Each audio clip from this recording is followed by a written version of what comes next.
अपर्णास किचनमध्ये आज आपण बघणार आहोत मखाण्याचे वेगवेगळे 1-2 प्रकार। आपल्याला माहिती की मखाणे हल्ली सुपरफूड म्हणून खाण्याचा खूप सल्ला दिला जातो आणि अतिशय पौष्टिक असे हे मखाणे म्हणजे काय आहे हे पहिल्यांदा बघूया। तर मखाणे म्हणजे कमळ फुलासारखी एक विशिष्ट फुलं असतात, त्याच्या बिया असतात काळ्या रंगाच्या आणि त्याच्या ह्या लाह्या केलेल्या असतात आणि याच्यामध्ये फॅट्स बिलकुल नाही, म्हणजे कमीत कमी फॅट्स आहे आणि प्रोटीन्स भरपूर आणि इतरही बरेचसे पौष्टिक घटक आहेत। तर पहिल्यांदा आपण काय करणार आहे, हे 100 ग्रॅम मखाणे आहेत, हे आपण भाजून घ्यायचे आहेत। आपल्याला 2 प्रकार करायचे त्याचे। मंद गॅसवरती आपण हे कुरकुरीत करायचे आहेत। कुरकुरीत केले की त्याची टेस्ट ही छान होते आणि जास्त पौष्टिक होतात। असे आपले मखाणे भाजून झालेले आहेत बघा, अगदी क्रिस्पी आणि कुरकुरीत झालेत। लगेच असे आपण 2 मिनिट बारीक गॅसवरती हे भाजलेले आहेत। याचे आपण 2 भाग करून 2 वेगळे प्रकार करणार आहे। आता आपण पहिल्यांदा खट्टा मिठा असा मग चटपटीत प्रकार करायचा आहे। इथे आपण 1 चमचाभर बटर घेतलेला आहे मी। त्यामध्ये आपल्याला काय घालायचं आहे, तर बारीक गॅस आहे। पेरी पेरी मसाला असा हा बाहेर विकत मिळतो, अगदी कुठल्याही दुकानामध्ये सहज मिळतो, तो आपण यामध्ये घालायचा आहे। आंबट गोड आणि मस्त टेस्टचा मसाला असतो हा बटरमध्ये सगळा घातला मी। छोटं पॅकेट होतं म्हणून, पाहिजे तर थोडंसं मीठ, किंचित तिखट तुमच्या आवडीवरती आहे। हे नुसतं बटरमध्ये मिक्स करायचं, म्हणजे फार तापू द्यायचं नाही आणि यामध्ये आपल्याला हे मखाणे घालायचे। मखाणे अतिशय उपयोगी असतात, आपण बघितलं तर त्याचे का खावे, तर त्याच्यामध्ये कॅल्शियम भरपूर आहे, त्यानंतर प्रोटीन्सही भरपूर आहे। तर आपल्याला माहिती आहे की हाडे मजबूत होण्यासाठी आणि केस गळती याच्यासाठी आपल्याला प्रोटीन्स भरपूर प्रमाणामध्ये लागतात, तर ती यामध्ये आहेत।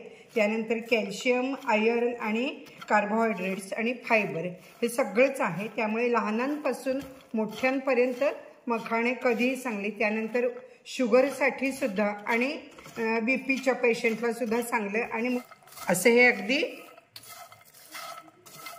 1 मिनिटातच फ्राय झालेले आहेत आणि हे लहान मुलांना आवडतील आणि मुलांच्या वाढीला अतिशय उत्तम असतात मखाणे। असे हे आंबट गोड तिखट थोडेसे मस्त झालेले आहेत।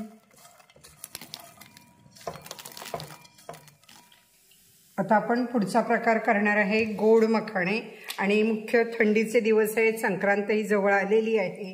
तर असं मस्त आपण गोड मखाण्यासाठी 1 चमचाभर तूप घेतलंय, त्याच्यामध्ये आपण 50 ग्रॅम मखाणे असतील तर 50 ग्रॅम किंवा 100 ग्रॅम असतील तर 100 ग्रॅम गूळ घालायचा आहे आणि हा वितळून द्यायचा आहे। थोडंसं तूप घेतलं आपण, असा हा गुळाचा पाक तयार झालेला आहे। बुडबुडे आलेले आहे, त्याच्यावरून आपल्याला लगेच लक्षात येतं, त्याचा रंगही बदललेला असतो। तर कडक पाक आपला हा व्हायला पाहिजे, तुम्ही पाण्यात टाकून चेक केलं तरी चालेल।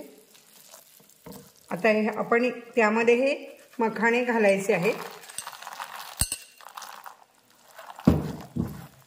आणि यामध्ये मी 2 चमचे तीळ घेतलेले आहेत, हे भाजलेले तीळ आहेत आणि हे वरनं तीळ घालायचे। अतिशय छान आणि चवीला आणि पौष्टिक असे हे होतात। लहान मुलांना बघा क्रिस्पी गोष्टी लगेच आवडतात, तर छोट्या मुलांना असे गोड मखाणे फारच आवडतील। आणि संक्रांतीसाठी स्पेशल काहीतरी आपल्याला करायचं असतं, तर त्यासाठी ही मखाणे गोड मस्त वाटतात। हे सगळा पाक वितळून त्याला आपण फ्राय केल्यावरती असे तयार झालेले आहेत। आता प्रत्येक मखाणा हा हळूहळू गार होईल तसं वेगळा होणार आहे आणि मस्त असे हे मखाणे तिळाबरोबर छानही लागतील। तर नक्की करून पहा आणि कसा काय वाटला व्हिडिओ, आवडला तर लाईक करा आणि अजून तुम्हाला मखाण्याचे काय प्रकार करायचे आहेत तेही जरूर सांगा।